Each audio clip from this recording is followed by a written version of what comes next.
We found the computer outlet, sir. Plug in. You should be able to interpret the entire Imperial network. You are listening to the 501stcast, the official podcast of the 501st Legion, Lucasfilm's preferred Imperial costuming organization. Stay tuned to global news from the front lines of the Empire as the men and women of Vader's Fist celebrate decades of promoting Star Wars, honing the art of costumes and props, and contributing to the community through charity and volunteer work. Give me regular reports, please. Right. And here are your hosts. Take it away, troopers. Copy that. Welcome back to the 501stcast, the official podcast of the 501st Legion, Vader's Fist. This is episode 125 for September 2020, and here are your hosts, myself, TK14057. This is Nicky, DZ8397.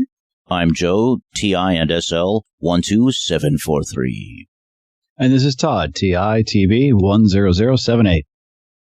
The 501st Legion is currently at 14,277 members with 30,591 approved costumes in the Legion. Our newest member listed on 501st.com at the time of recording is Ramírez, TK16613, a new stormtrooper for Spanish Garrison's North Wall Squad.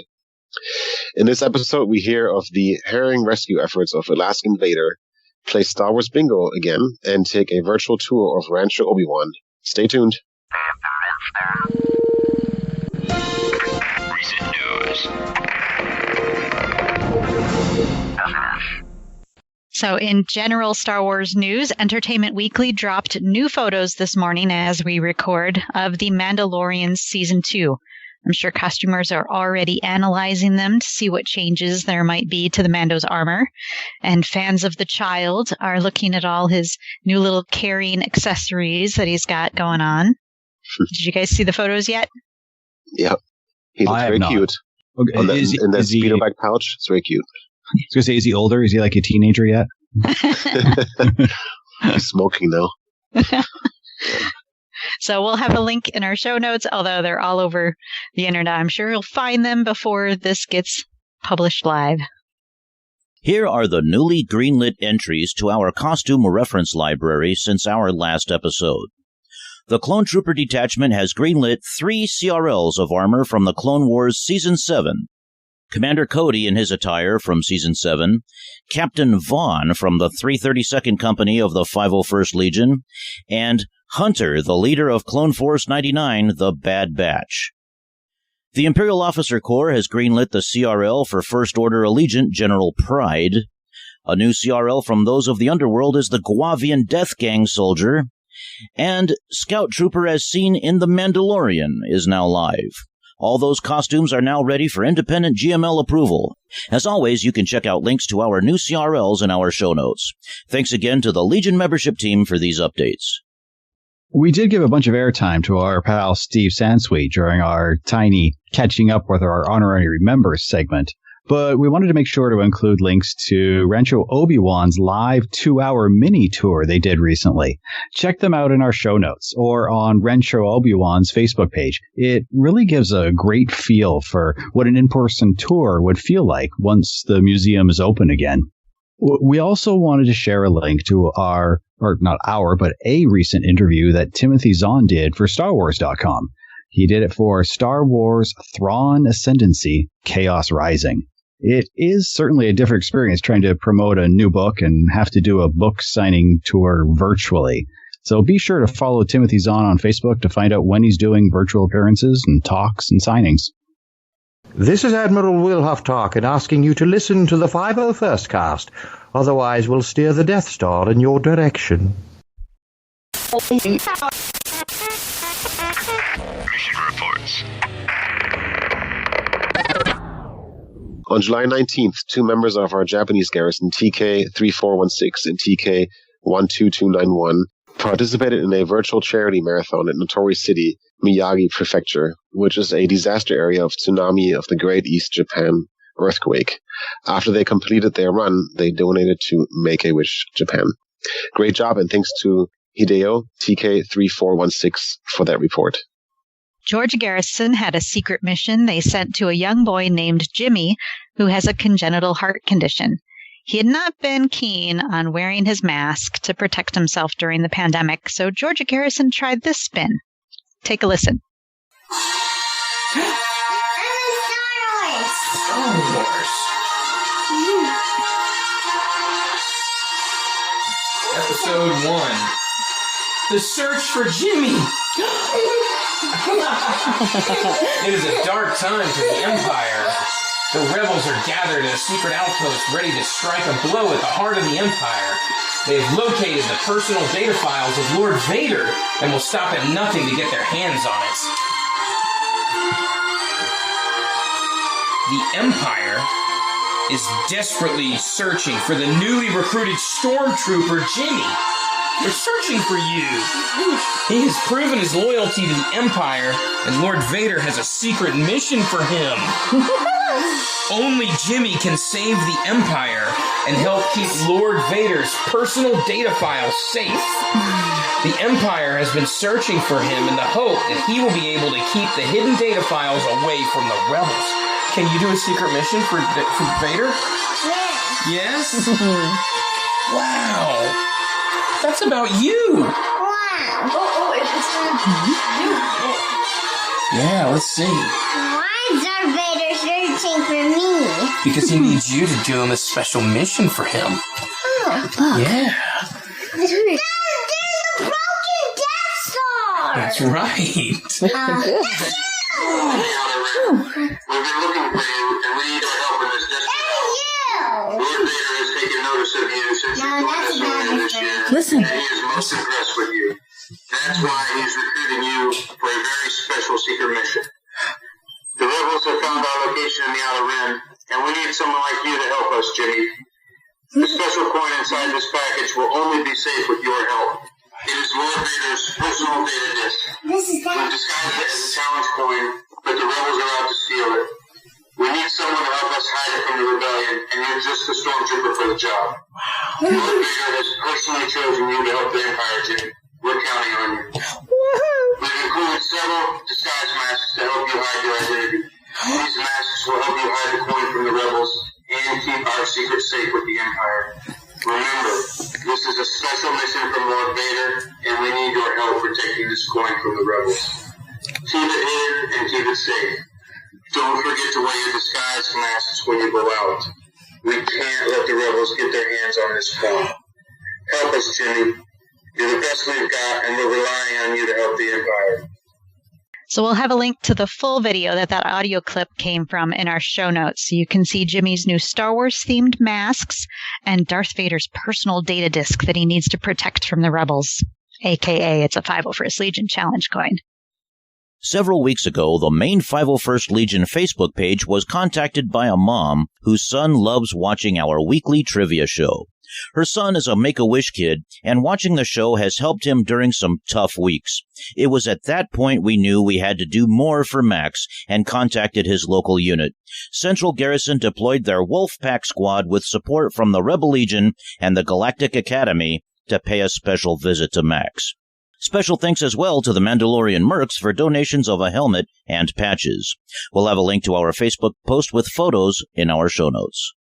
Empire City Garrison attended their second Star Wars virtual bingo night to benefit the Cerebral Palsy Association of Nassau County, CP Nassau, on Wednesday, September 2nd at 8 p.m.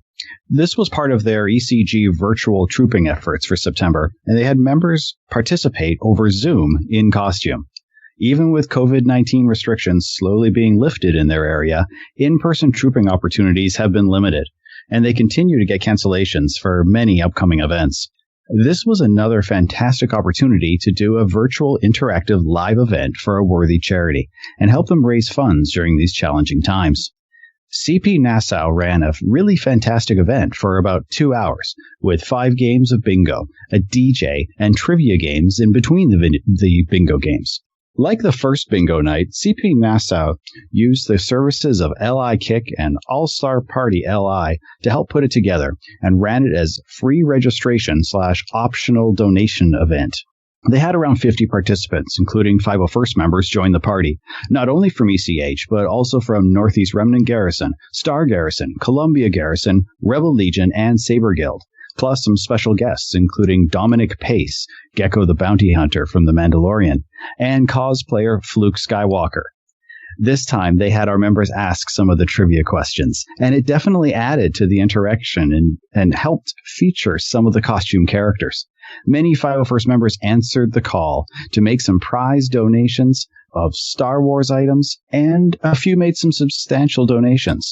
ECG would like to thank Matt, Ron, Bill, Joe, and Chris for their donations, as well as some friends of the Garrison, including the crew of the new Force Order podcast. In the end, they supplied all the prizes for this event, and enough items to help supply prizes for a possible third bingo event in late October. Matt from ECG did win 2 bingos. He was gracious enough to give his prizes to other very excited and appreciative participants. CP Nassau raised $650 in donations, and they greatly appreciated the support during this difficult time. CP Nassau is looking for a sponsor for their next bingo and want to do another Star Wars-themed version. Hi, this is David Collins, Star Wars voice actor and editor at Skywalker Sound. You're listening to the 501stcast.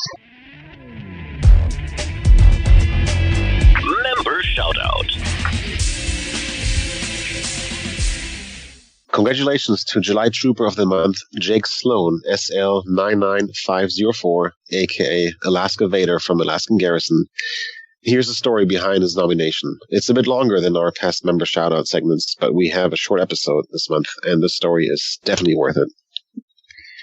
So many in the Legion know Jake for his constant support and informative instruction on the Sith Lord Detachment forums, to include but not limited to cooling fan setups, Vader suit-up tutorials, lightsaber modifications and upgrades, and his YouTube channel that documents most of the Alaskan Garrison's activities. What most people are not aware of is that Jake is also an avid commercial drone pilot and photographer and videographer. Living in the great state of Alaska offers opportunities not found anywhere else in the world, such as crystal clear glacial blue lakes and rivers, epic landscapes, amazing wildlife, and the ability to hike deep inside the heart of a glacier. So Jake is always on the move and looking for an adventure, and is always packing a camera, or 2, or 3, among other things. On one of these such adventures, on July 14th, 2020, Jake went to a remote portion of Alaska, about an hour and a half outside of Anchorage, called Archangel Valley. This valley is only accessible via a 5-mile-long washboard road strewn with boulders and rocks in excess of 2 to 3 feet, and is also completely outside of cellular coverage, and the mountains prevent the use of satellite transponder systems as well. It is important to note this road should not be traveled at speeds greater than 10 to 15 miles per hour due to the danger to occupants of a vehicle as well as the destruction of said vehicle. There is also a massive rock feature a quarter mile from the end of the road rising 400 feet out of the ground called the Monolith that is frequented by rock climbers. So Jake reached the road's end at about 10 a.m. and started prepping his gear for the day's trek, and was interrupted by the sound of a blood-curdling scream on the wind. In such a remote area, it means only one of 2 things. Someone has fallen and gotten injured, or someone has been attacked by a moose or a bear. Jake paused and desperately tried to hear any other sounds to locate the source of the scream. A few minutes later, a young male mountain climber came barreling down a trail towards Jake, begging to use his cell phone, and that one of his female colleagues had just fallen at least 40 feet on the monolith and was stuck on an outcropping. Jake's prior life as a mountain search and rescue operator surged back into the moment. Without hesitation, Jake tells the young man to get in his truck and races at 35 to 45 miles per hour down the washboard road to the road junction, where cellular coverage is spotty but accessible. Jake's vehicle went airborne numerous times as it careened down the road. All the while, Jake kept asking the young man for details on the injured climber. Minutes matter in a situation like this, and Jake knew this all too well. A trip that normally takes 45 minutes to an hour was completed in 20 minutes. Just as the young climber started to get cellular service, Jake saw an Alaskan State Park ranger at the junction and slid his vehicle across the gravel alongside, dropping the young man with the park ranger to call into Providence Medical Center, where the Garrison does routine pediatric center hospital visits, to call for a medevac helicopter. Jake spun his vehicle around and raced back up the road towards the monolith. Upon arriving, he grabbed his hiking gear and medical kit from his car, ran to the base of the monolith. It's important to note that this is an old gold mining area and is strewn with boulders the size of minivans with jagged edges, tailings, dilapidated mining equipment, and the wild, unforgiving vegetation of Alaska. Quickly assessing that the injured climber was about 30 feet from the ground, just above a massive rock field, stuck on a 4 feet by 10 feet outcropping. Another climber was by her side, trying to render her aid. Jake yelled up to the second climber and gained as much information as he could to get a clear assessment of the situation. In short, the female climber's highest anchor, 30 feet up point, had broken free as she was crossing a 30-foot horizontal sheer face of the monolith, and she had fallen over 60 feet. She was conscious but badly injured and coughing up blood. Jake knew that the climber was in a dire situation with possible lung perforations, broken bones, and likely spinal injuries. Jake raced to the peak of the monolith via the backside, which is an unforgiving 4 to 6 foot rise for every foot forward, and passed what medical supplies he could down to the other climber. About this time, the park ranger, the young male hiker, and an Alaskan state trooper had arrived. Jake ran back down the monolith to provide all of the details he had gained to the trooper. Jake then learned that the medevac was en route, but no one had radio communication with it due to the location of the accident. Suddenly, Jake and the trooper could hear the sound of an approaching helicopter in the distant wind. It was heading towards the wrong valley. A few minutes later, it could be heard again, heading up the correct valley, but off towards another side valley. Jake quickly realized the medevac pilot had been given vague location information and was searching for people on the ground with little information to go on. Jake raced back up to the peak of the monolith and ripped off his bright blue shirt and started waving it back and forth as a signaling device to catch the pilot's attention. He knew that with all the thick Alaskan vegetation and the rough terrain, spotting 3 to 4 people was going to be next to impossible for the pilot and crew. Just as it seemed the helicopter was banking to head back down another valley farther away, it pitched and swung towards Jake and raced directly towards him. He had successfully flagged down the helicopter from several miles away. As the helicopter circled Jake, he used hand and arm signals to coordinate with the pilot to indicate where the injured climber was at. Acknowledging, the pilot began to land in a clearing near the base, but realized the dilapidated mining equipment debris was beginning to turn into projectile in the rotor wash. Banking away to find a field clearing about a quarter mile away, Jake ran back down the monolith over to the medevac and gave them the update on the situation. Unfortunately, the crew did not have any extraction or rappelling equipment with them. Based on Jake's assessment of the situation, the medevac crew knew they needed the assistance of the Air National Guard Mountain Rescue Team and their Sikorsky MH-60G/HH-60G Pavehawk helicopter. They, too, had no radio communications and had to take off to get the message back to Anchorage. Jake, back with the small group, waited for the Pavehawk to arrive. 30 to 40 minutes later, it could be seen and heard racing up the canyon. When it arrived, it circled several times around the monolith, and he could see the crew chiefs leaning out the windows looking for the climbers. Jake quickly realized the crew could not see the outcropping she was on due to the shape of the cliff. Without hesitation, Jake raced back up to the peak and proceeded to give more hand and arm signals to the crew. Acknowledging, they proceeded off to a clearing to prep for the rescue mission. Jake went back down again and coordinated with the state trooper to position themselves on either side of the base of the outcropping so they could communicate with the Air National Guard rappel team to help guide them in on the climber. Just as the rappel team started their descent, the Alaskan weather turned rainy, windy, and bitter cold. The situation was turning from bad to worse. It became very clear that the rappel team could not see the outcropping even during their descent, and they relied heavily on Jake's communication with them to make it to the injured climber. Thanks to Jake's Herculean efforts, quick thinking, and sheer determination of will over his own body, You Try Running a 400-foot terrain feature 6 times, resulted in the prevention of the climber's death and her successful rescue. On a positive note, the female climber survived the ordeal and is still recovering. Please find a link to a video that Jake made regarding one of the camera lenses he was working with over several trips that he captured moments of the rescue with in our show notes. This also has some of his own humble descriptions of the events after the fact.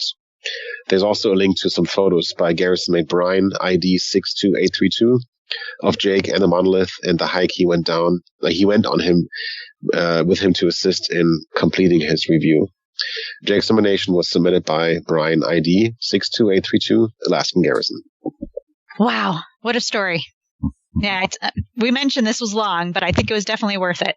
So, amazing. And he was wearing his Vader outfit, is that right? It wasn't clear. Yeah. No, but absolutely stunning. Really, really great job, Jake. If you listen to this, awesome. And then we wanted to give honorable mentions to Steve, TK51577 from Mountain Garrison, and Chris, TK6744 from Empire City Garrison, who were both also nominated for July 2020. Furthermore, congratulations to Chris, TK6744, for hitting his 501st trooping milestone.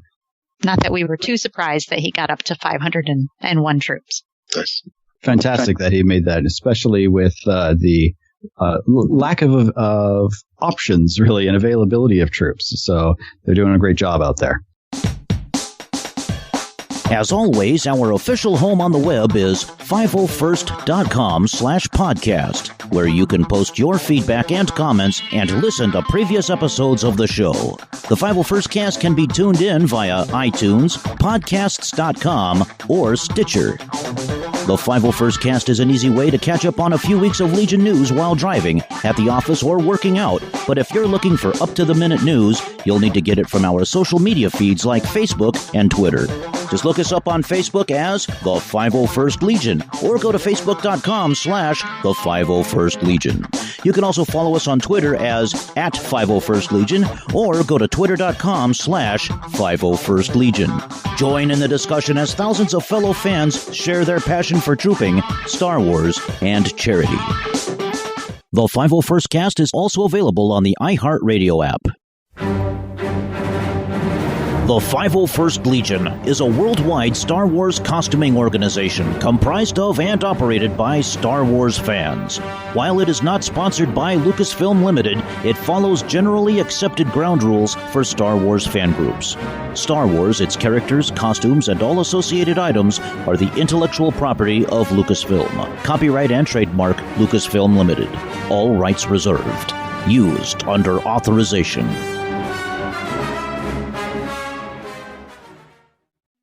Like the first bingo night, CP Nassau used the services of LL Kick and All-Star Party LL. I think it's LI for Long Island. Ah, okay. Let me start that sentence over. It's just hard to tell with this font what letter is what.